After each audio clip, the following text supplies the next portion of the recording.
예비 고1과 고2는 학교생활 기록부가 중요하지 않다고 하는데요. 그 내용이 궁금하시다면 끝까지 시청해주세요.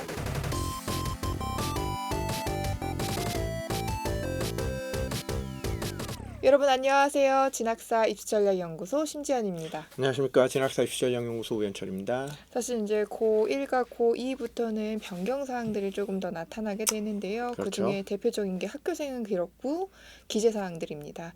고3과 고2만 해도 그 차이가 좀 크게 나타나는 것 같은데요. 전반적으로 내용이 좀 축소되고 간소화됐다는 게 이번 변화의 핵심인 것 같습니다.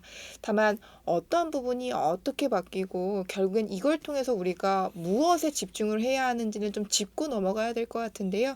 우리 여러분들 학교 들어가기 전에 내가 학교 생활을 어디에 집중할 것인가 이 부분을 좀 알아가는 시간을 가져보도록 하겠습니다.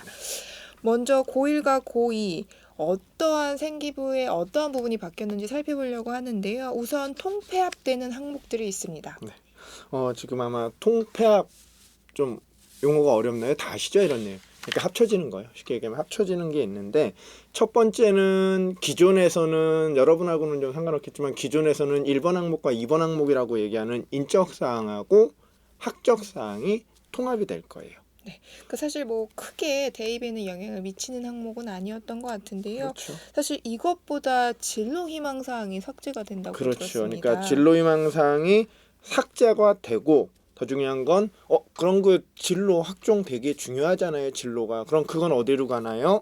실제 창의적 체험 활동이라고 있는 부분 중에 진로 활동 특기 사항으로 진로 희망이 넘어간다라고 얘기할 수 있어요. 어떻게 보면 없어진다라기보다는 위치가 조금 네. 이동됐다라고 볼 수 그렇게 있겠네요. 얘기할 수 있을 것 같아요. 그럼 다음으로는 실제로 적히기는 하지만 대입에는 제공이 되지 않는, 다시 말해서 반영이 안 되는 항목들도 있다고 합니다. 네, 그러니까 먼저 좀 전에 설명드렸던 진로 희망 사항이 진로 활동 특기 사항으로 넘어간다라고 말씀드렸죠. 근데 그 부분도 대입에서는 제공되지 않아요.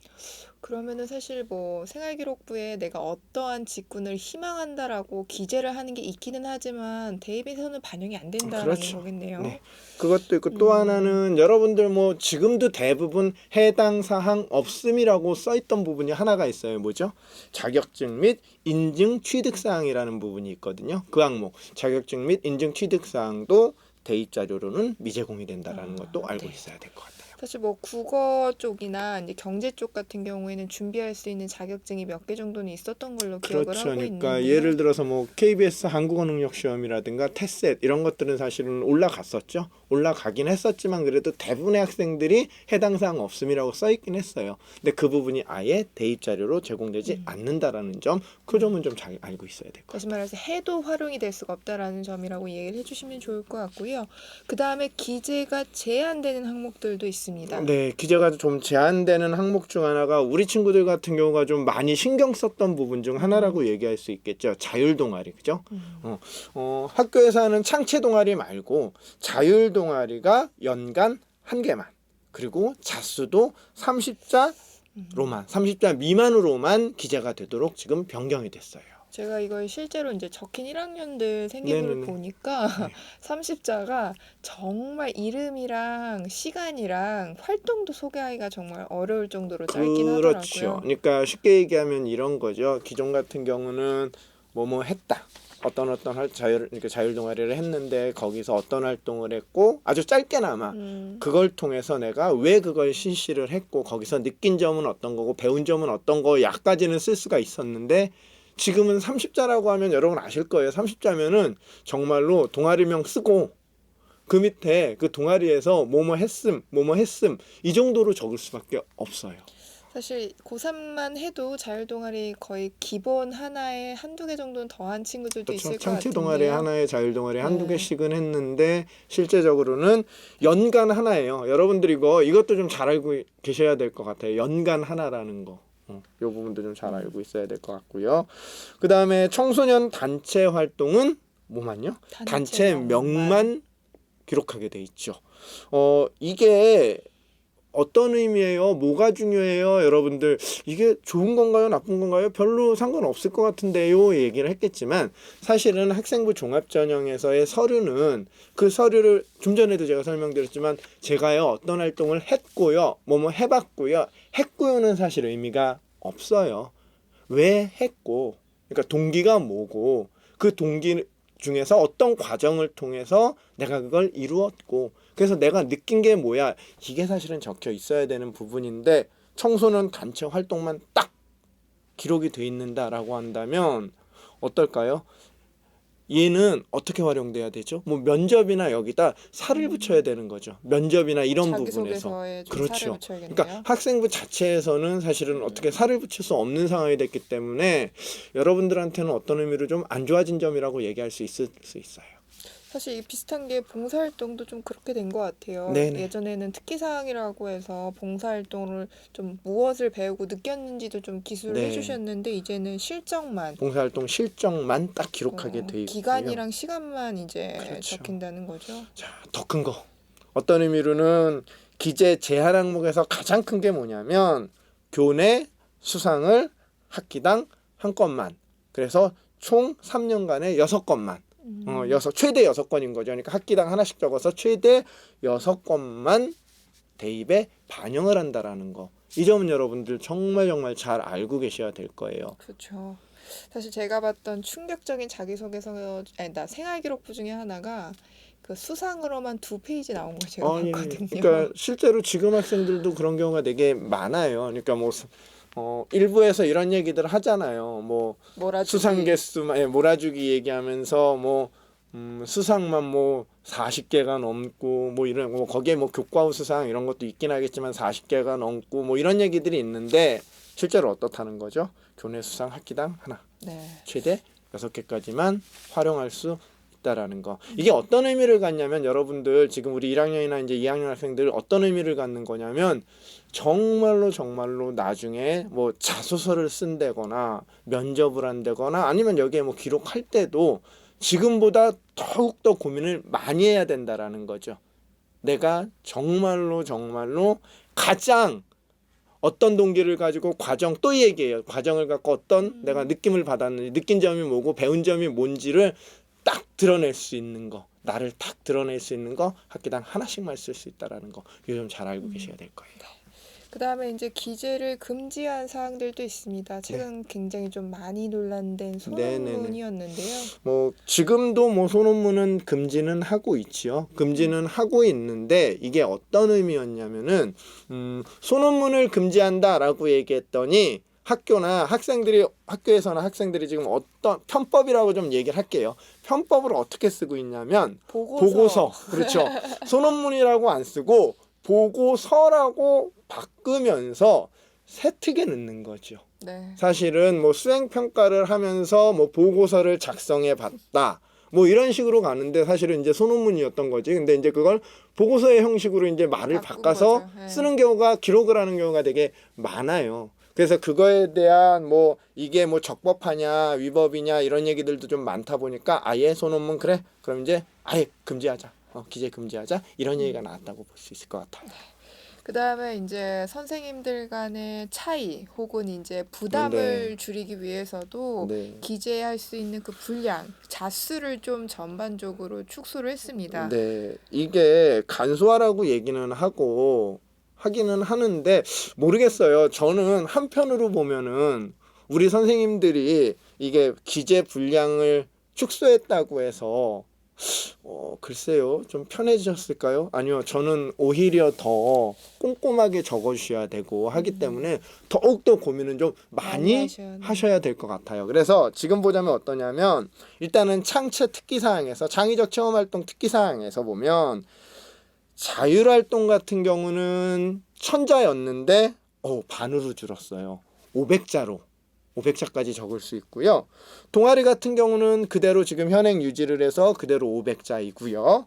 봉사활동 같은 경우는 아까도 좀 말씀드렸잖아요. 지금은 500자를 적을 수 있었는데 이제 바뀌면은 기재하지 않는 걸로 바뀌었고요. 네. 진로활동 같은 경우도 1000자를 적었는데 700자로 줄었다라는 거죠. 그럼 진로 활동 같은 경우는 아까도 말씀드렸지만 진로 희망 사항이 너무 왔다고 했잖아요. 그럼 그거 적고 그 얘기를 좀 적어야 되는데 천재에서 또 700자로 300자가 줄었다라는 거. 그래서 총 보자면은 요것도 있고요. 그다음에 소위 얘기해서 기존에는 10번 항목이라고 얘기했던 우리 담임 선생님들이 적어주셨던 행특이라고 부른 거 있었죠. 추천서 같은 예. 거죠. 예. 행동 특성 및 종합 의견란이라고 보였던 글안이 1000자였는데 그게 500자로. 500자로 줄어들었죠.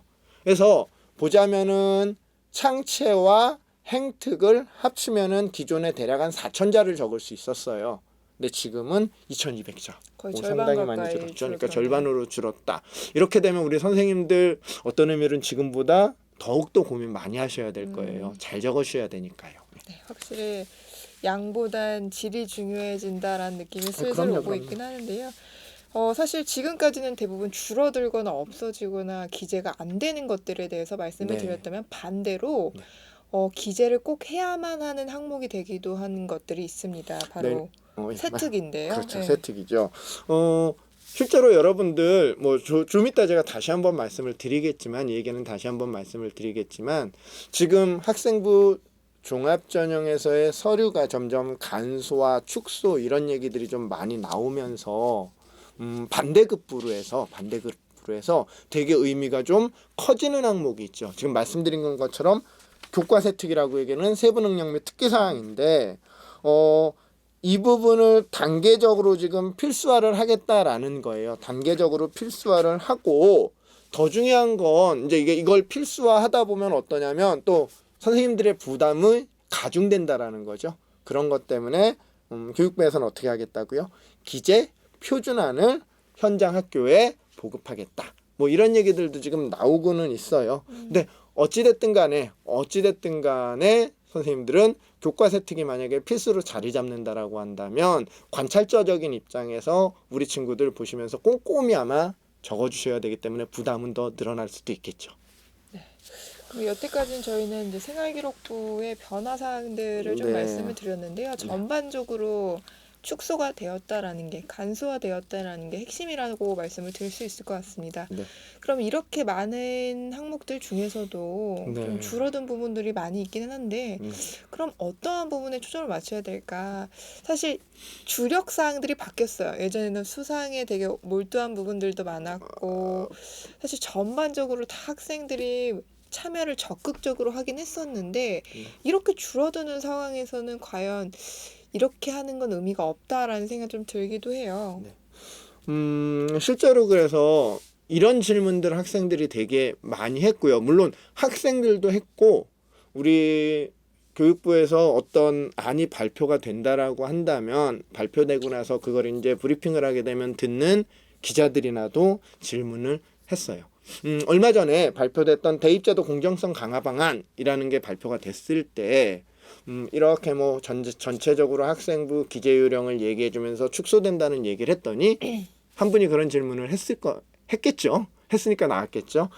학생부 비교과 영역의 대입 반영을 축소한다라고 한다면 학종이 무력화되는 거 아니에요? 도대체 어떤 걸 보고 뽑으라는 거예요? 라는 질문을 하셨나 보더라고요. 그거에 대한 답변이죠. 그거에 대한 답변으로 이런 얘기를 했대요. 각 대학은 여전히 정규 교육과정 내 비교과 영역. 자, 이 부분 잘 알고 계셔야 돼요. 정규 교육과정 내의 비교과 영역. 중요한 거 여기서 키포인트 뭐죠? 키워드? 정규 교육과정. 예, 교육과정. 정규 교육과정이 핵심인 거죠. 그러다 보니까 정규 교육과정 내 비교과 영역이 뭔가 가만히 살펴보면 뭘까요? 뭐 자율활동, 동아리, 뭐 세특 뭐 이런 정도 아닐까요? 네, 그러니까 쉽게 얘기하면 뭘까요? 창의적 체험활동이요. 소위 얘기하는 자동봉진이라고 얘기하는 창의적 체험활동인데 지금 뭐 개수도 제한이 됐고 넣을 수 있는 개수도 제한이 됐고 자수도 많이 축소가 됐음에도 불구하고 더 꼼꼼히 보겠다라는 얘기일 수도 있죠. 이거 더 꼼꼼히 보게 하겠다라는 의미일 수도 있어요. 그러니까 우리가 오해하지 말아야 될 부분이 이런 부분인 거예요. 자수 축소되고 뭐 학기당 하나밖에 못 쓰고 연간 뭐 동아리 하나밖에 자율 동아리 같은 경우 하나밖에 못 하고 뭐 이런 얘기들이 있기는 한데 그게 축소됐다고 해서 의미가 없어져. 의미까지 같이 축소됐다라고 얘기할 수 없다라는 거죠. 정규 교육 과정 내에서의 비교과 영역, 소위 얘기하는 자동 봉진 영역 같은 경우는 자수는 축소됐지만 더욱더 꼼꼼히 보게 하겠다라는 의미인 거고요. 또 하나는 유일하게 필수가 된 거. 교과 세특이겠죠. 그렇죠. 교과 세특 같은 경우 그리고 행동 특성 및 종합 의견란 같은 경우는 지금보다도 어떤 의미로는 이게 학생들을 선발하는 사정할 때 필수 요소가 된 거야. 이거 보고 뽑을 거야. 라고 지금 얘기를 하고 있다라는 거. 이 부분은 상당히 중요한 의미를 아마 여러분들한테 좀 줄 거예요. 그래서 확실히 여러 영역 중에 좀 필수화된 영역, 교과 세특의 중요성이 좀 더욱더 커진 것 같아요. 근데 교과 세특이라고 하면은 수업 시간에 얼마나 참여를 했는가에 대한 부분들이 적히는 것들이잖아요. 그렇죠. 그래서 제가 봤을 때는 수행평가를 그냥 설렁설렁하면 안 되겠더라고요. 네. 그래서 뭐 지금 뭐 완벽하게 얘기된 건 아니지만 그런 얘기들도 나오고 있지요. 학생들이 또 수행평가에 대한 부담이 크다라는 얘기 때문에 어떻죠? 수행평가를 집에 가서 하는 수행평가들 있죠. 뭐 과제처럼 네, 내주시는 과제처럼 것들. 하는 수행평가는 또 뭐 없애겠다라는 얘기들도 그것 지금 때문에 또 뭐 학원 보내시고 네, 그러시지 간단 뭐 그런 않습니까? 얘기들도 또 조금씩 나오고 있는 것 같아요. 그럼 여러분들 정말로 여러분들이 해야 되는 건 어떤 걸까요? 수업 시간 내에 정규 교육 과정 안에서 수업 시간 내에 선생님하고 하는 활동이라든가 우리 친구들이랑 같이 하는 활동들에 조금 더 여러분들이 좀 집중을 하고 이 부분이 학생부 종합 전형의 중요한 평가 요소가 된다라는 거. 그 부분은 좀 잘 이해하셔야 될 것 같아요.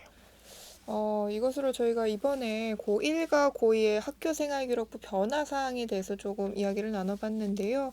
좀 더 발표되는 부분들이 있으면은 좀 더 구체적으로 여러분들이 어떻게 대비해야 되는가에 대해서도 뭐 기회가 된다면 촬영을 하도록 하겠습니다.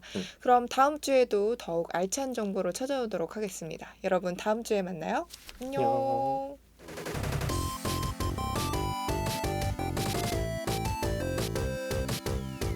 여러분 이 영상이 도움이 되셨다면 좋아요, 구독 부탁드리겠습니다.